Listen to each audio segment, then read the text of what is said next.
Let's take a look at how some of these pocket knives turned out. Coming right up.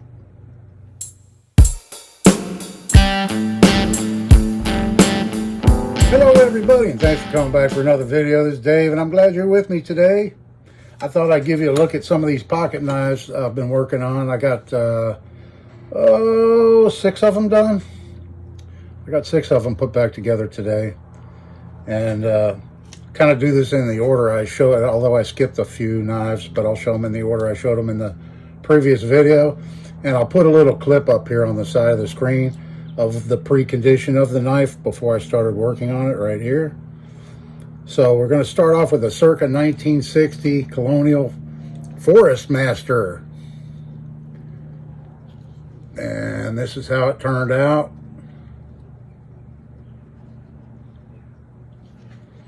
I love these camp knives. There's the all punch blade. So the main blade, it was sharpened quite a bit, but it still has some meat left on it. It's a Wharncliffe blade now. It went from a spear point to a Wharncliffe. So then we have the can opener blade. There it is.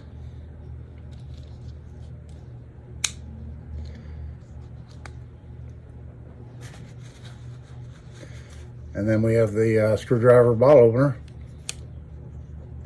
Now, it was missing the bail. I made a bail for it. And I made the bail out of stainless steel. There it is there. So, the way I make these bails, I should make a jig just because I find I'm making these quite often. But it doesn't take too much time. So you just take use anything for a mandrel, a punch, marlin's pipe, whatever, you know, thick walled pipe, whatever, for a mandrel, and bend it around. I just start with something that's the diameter of the thickness of the knife. And in the case of this one, I used channel locks, and I gripped it where I knew I was going to be cutting it off, so it wouldn't worry if I marred it up any. And then I just bend it around that pipe. And then I take something that's about the thickness, like in this case, this piece of aluminum I used, and just a little scrap chunk of aluminum, and I clamp that up in my vise with soft jaws. You can use leather, wood, hardwood, whatever, and clamp it up, cut off your excess prongs, leave enough protruding above this that you need for bending them over. And then just clamped in the vise like this with that looped wire, and then just take a hammer, bend them down flat to make your 90s where it goes in at, and then spread it apart a little bit, clamp it up, squeeze it together, and they're real easy bails on this. Yeah, it's real easy to make bails for one of these clamshell style camp knives. This is a different story. This knife here, there was another one I got in that batch, and it's that one, if you remember, it's got that really weird, somebody really ground that blade badly. But this is a 36 to 1952 Imperial, and it originally had a bail. This would be considered a camp knife or a scout knife back in the day, but if you can see how much different the pins look, that's because this used to have a bail on that end, and somebody took it off. A lot of people didn't like bails on their knives in their pocket and everything. They felt they just got in the way. I like having bails on the knives just to get them back to original. So I'll be making a bail for this knife. I haven't started working on it yet, even though the blades aren't in the greatest shape, but it'll clean up. It'll look a lot nicer when I get it done and get a bail on it.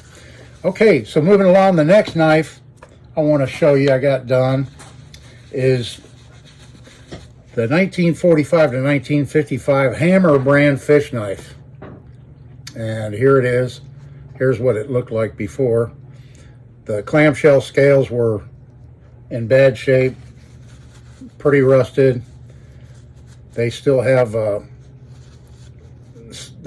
some evidence on the bolsters. I don't do plating anymore. I'd replate them if I chose to. I used to do electroless nickel plating. I don't do it anymore. It's kind of an expensive thing to do, but back in the day when I was working on a lot of guns and knives, I nickel plated quite a bit. I would nickel plate these if I really wanted to do a full restoration, you know, on them. So the flay blade is stainless steel, and then the scaler and hook remover is carbon steel.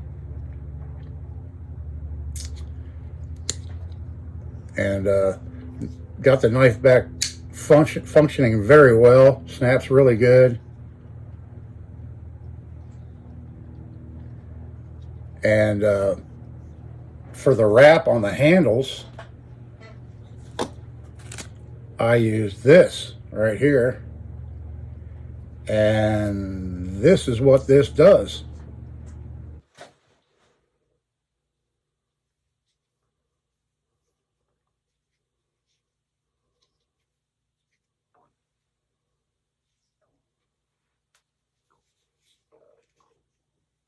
Pretty cool. Yeah, so pretty cool. Glows in the dark. Glow in the dark tape. It's a really nice, it has a very good adhesive on it. I found it on Amazon. I'll put a picture right here.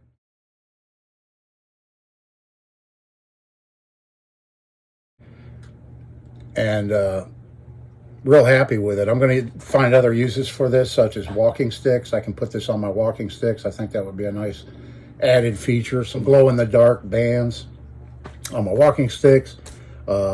And I just opted to put it on this knife to try it out. It's a 1-inch width, so it's not going to work on all of them, but it was perfect for this knife.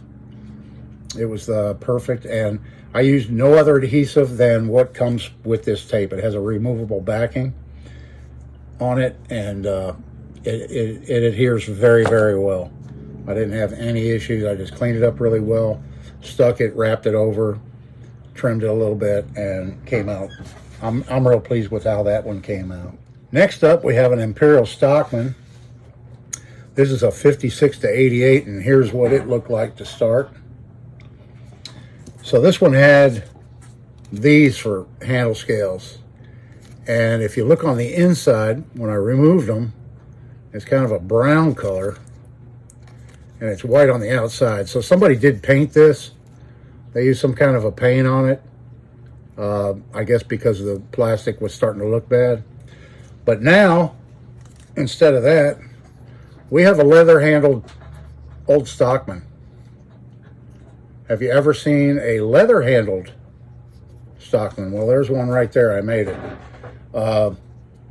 This is the thinnest leather I had in stock, and I didn't have any color choices. I had black in this real thin leather. Not sure what kind of leather it is. It was an old leather jacket that I bought at a thrift store, and I just cut it apart to use the leather out of it for projects, and it worked out perfect for this. It's a little bit thicker than the original plastic scales, obviously, you know, but it doesn't really protrude too much. You can see just a hair, but yeah, I just cut it out. Now the pins are actually molded into they're stamped into the clamshells along with the badge. It's all one piece, and they had a machine that just boom stamped them and made it to where it simulated pins. And they're a little short. I thought about maybe filling that in with something, but I have a very small hole punch that I made years ago for another project, and it was the perfect size for punching those holes out. So that's how I got the holes punched out of there, and then I just used an X-Acto knife to cut the leather around the badge. I didn't do a whole lot of work on the blades. This one still has that funky shape in the main blade. I'm not going to worry about it. It's still a functional knife, you know.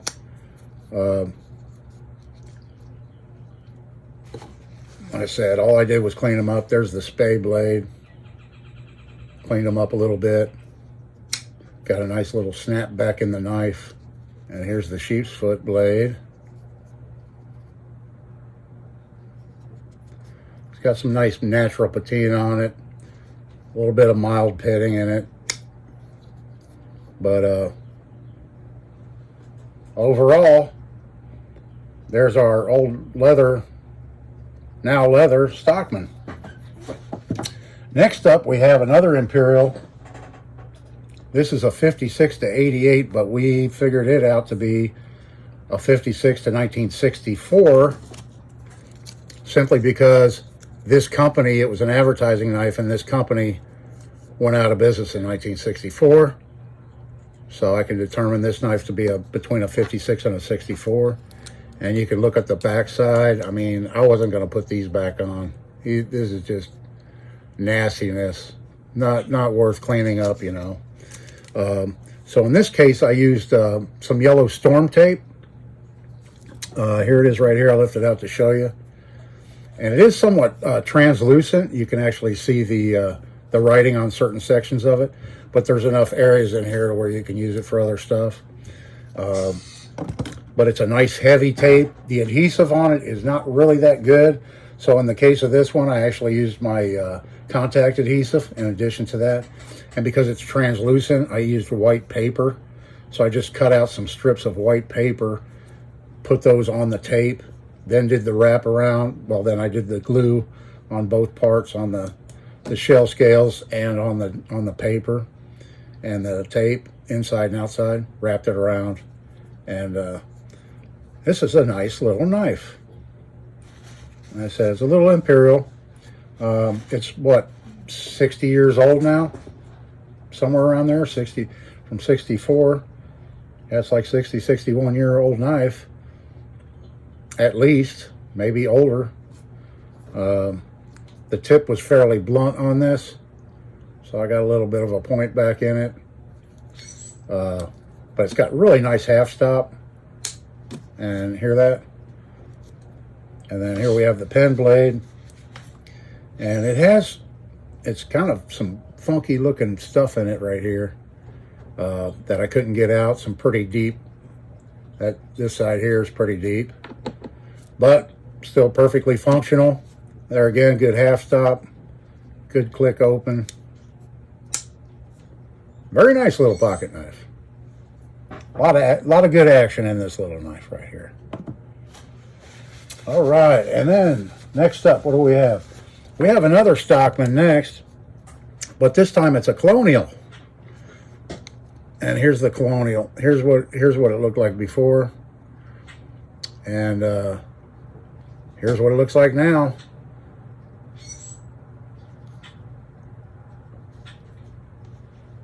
This one cleaned up pretty nice.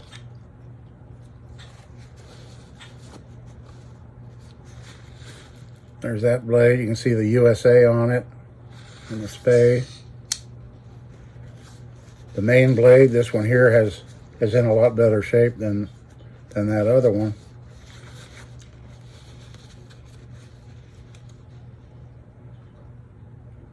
Quite a bit left on that. This one's a little bit blunt. I'll need to work on that a little bit. I haven't sharpened this one yet. And then the spay we already saw. And then the sheep's foot. Oh, and then too, this sheep's foot blade, I thought somebody had ground in a wire stripper in it, but then upon closer examination, I discovered somebody tried to cut a nail in half or something with it. They put it over a nail or whatever it was and hit it with a hammer or something, and they caused that big damage to the blade. So all I did was I took a carbide grinder and I sharpened it up to where now it's a wire stripper built in.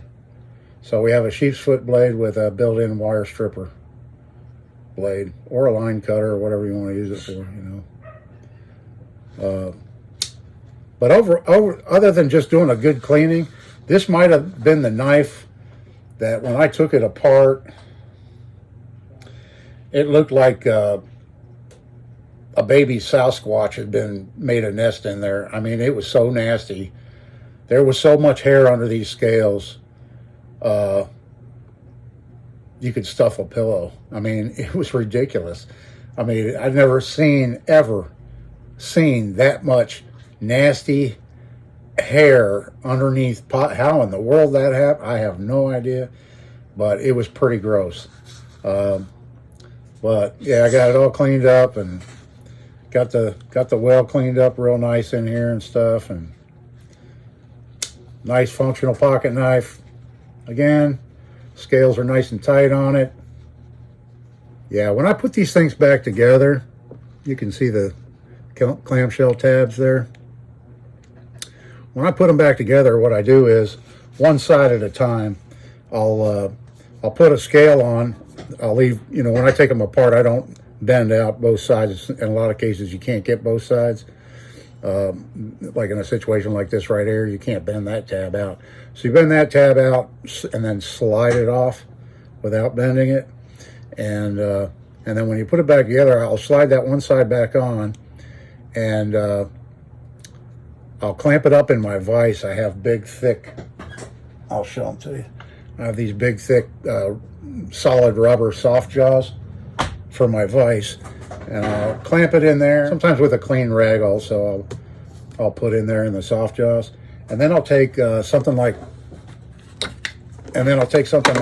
this right here, a plastic clamp with rubber. It has soft rubber, and I'll clamp that on it to keep it squeezed nice and tight. And then I have a wooden block in my vise underneath of this. And then I'll take a small screwdriver, a punch, it depends. Some are a little bit tighter than others. But the very first thing I do is I'll tap down on that tab to kind of seat it down into that groove. A little bit of a groove there to seat it. And then I take smooth jaw pliers that don't have any serrations in them, and I squeeze them down. In some cases, I'll take a wider flat tip screwdriver if it's too narrow for my pliers to fit in there, but they're pretty narrow jawed pliers. And I'll just use those and squeeze them. And I'll put a piece of tape on the one jaw that's on this side, and that way it doesn't mar it up. And then just give it a quick squeeze and get them nice and flat, because you want them nice and flat. That's the way to hold them on there tight, so those scales are on there tightly. Okay, thought I'd share that little thing with you. All right, and then last but not least, we have another hammer brand, a 45 to 55, that I didn't do a thing to the scales. I mean, these are just like I got it. I didn't do anything to them. It's exactly, I took them off, I cleaned underneath of them, got the rust off of the frame of the knife and everything. I did work on this blade a little bit. I believe this one, yeah, the tip was broke off of this one at one point, so they ground it back down and created a blade shape like that. But it works, it cuts. And then the pen blade has really been sharpened. But you know what? That's a nice little carving blade right now. That's a nice blade for wood carving. It's kind of ideal for, that blade's kind of ideal for fine wood carving now. And